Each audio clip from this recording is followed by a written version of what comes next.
Masjid Besar Rantepao menjadi salah satu masjid yang menghadirkan layanan masjid ramah pemudik tahun ini. Hal itu diungkap panitia pelaksana pada Jumat 13 Maret 2026. Program ini disiapkan untuk membantu para pemudik maupun masyarakat yang sedang dalam perjalanan agar dapat beristirahat dengan nyaman. Imam kedua Masjid Besar sekaligus Ketua Panitia Amalia Ramadan Muhammad Fadli Holong menuturkan bahwa berbagai fasilitas telah disiapkan untuk menyambut para pemudik yang singgah di masjid tersebut. Selain sebagai tempat beribadah, masjid juga menyediakan hidangan berbuka puasa bagi para musafir yang datang saat waktu maghrib. Tidak hanya itu, pengurus masjid juga menyiapkan tempat istirahat, bahkan tempat untuk tidur bagi pemudik yang membutuhkan. Fasilitas lain yang dapat dimanfaatkan para pemudik antara lain kamar mandi serta tempat untuk mengisi daya telepon genggam. Menurutnya, konsep masjid ramah pemudik merupakan langkah positif karena memperluas fungsi masjid di tengah masyarakat.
Izin mungkin dijelaskan Ustaz terkait Masjid Ramah Pemudik ini. Sejak kapan ini Pak Ustaz dilaksanakan? Jadi Masjid Ramah Pemudik ini salah satunya kan Masjid Besar Rantepao. Jadi pada dasarnya kami sudah menyiapkan tempat untuk pemudik. Fasilitasnya itu bisa berupa hidangan untuk buka puasa, ada air minum yang disiapkan, tempat yang layak untuk tidur kalau misalnya bermalam, seterusnya. Ya. Tempat mandi juga mungkin. Tempat mandi ada di sana, ada kamar mandi, ada biasanya juga lengkap semua. Kalau misalnya ini kan kalau bicara soal pemudik, misalnya cas HP mungkin ada juga disediakan Pak Ustaz ya. Cas HP ada beberapa titik colokan di sana, itu bisa dipakai. Ya, bagaimana melihat Masjid Ramah Pemudik ini Pak Ustaz? Kami melihat itu sebenarnya sesuatu yang sangat bagus, karena memang kan fungsinya masjid itu di samping sebagai tempat ibadah juga sebagai tempat istirahat bagi siapa saja yang kalau misalnya kebetulan mau pergi ke satu tempat dan kebetulan singgah di Masjid Besar Rantepao ini, bisa singgah karena masjid itu fungsinya bukan cuma untuk tempat ibadah saja, tapi ada aspek sosial yang harus kita bina di dalam masjid itu sendiri. Pak Ustaz, ini kan Kemenak ini meminta agar Masjid Pemudik itu dilaksanakan 24 jam. Bagaimana melihat itu, Pak? Iya, masjid ini memang terbuka 24 jam, khususnya di akhir-akhir Ramadan ini, dan kami tidak menambahkan security atau ada pengamanan tambahan karena masjid selama akhir bulan Ramadan ini selalu terisi, selalu ada orangnya. Jadi meskipun malam, subuh tetap saja ada orangnya. Jadi insya Allah aman. Insyaallah. Ini ada orang untuk apa ini untuk malam-malam ini, Ustaz? Yang malam subuh biasanya orang iktikaf. Iktikaf ya. Ya kan seperti itu di Ramadan. Tapi Masjid Besar Tepo sendiri tidak menyediakan iktikaf secara program ya? Kalau program iktikaf tidak ada.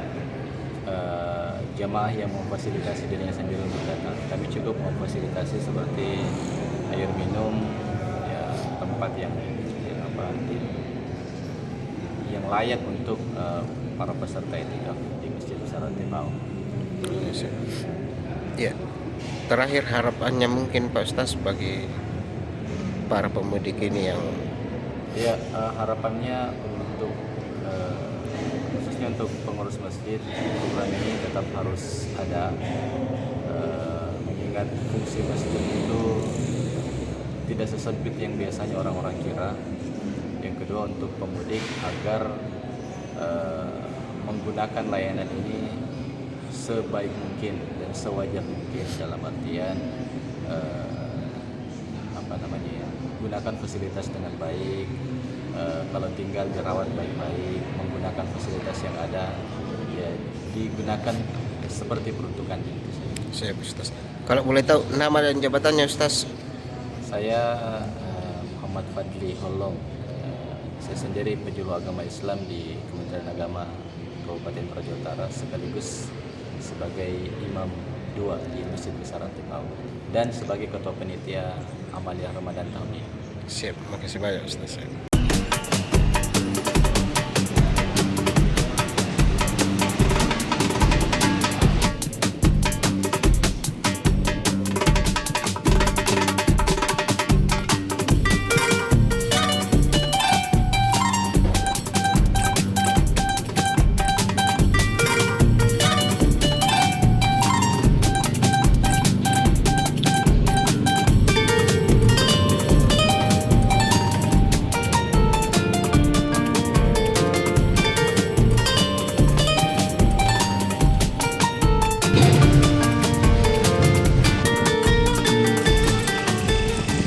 Download Tribun X sekarang, menghadirkan lokal menjadi Indonesia.